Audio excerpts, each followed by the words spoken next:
In the eastern city of Tobruk, Libya's parliament selected a new prime minister. Fethi Bashagha was voted into office unanimously. He arrived in Tripoli on Thursday night and was received by hundreds of people.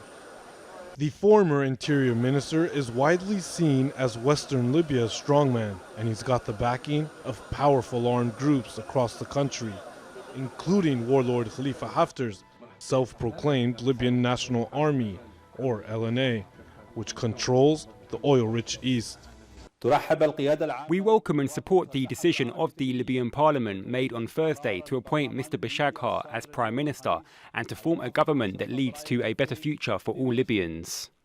But interim Prime Minister Abdul Hamid Dbeibah says he will not hand over power. I will not allow for new transitional stages. I will not be deterred from our role in the government until elections are held. The government of national unity will continue its work until it is handed over to an elected government. And for the moment, the UN agrees. We've seen the reports of the appointment of another Prime Minister. This is part of Stephanie Williams' ongoing consultations. Our position that I stated, I think, very clearly yesterday, remains unchanged. If your position remains unchanged, you still recognise the interim Prime Minister as the Prime Minister of Libya. Is that correct? Yes. The short answer is yes. Dbeibah's main task as interim Prime Minister was to hold elections. But the country has two rival legislatures, the Parliament in the east and High Council of State in the west. In December, the vote was postponed because they couldn't agree on the rules for holding it. Jabril Zway is a political analyst and says changing the government now will only prolong the conflict.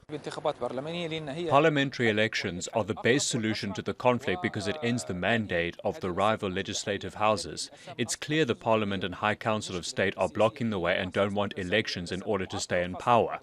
As a major political figure from Libya's west, who has support from the main warlord in the country's east, Fethi Bashagha believes he can bring Libya's government back together.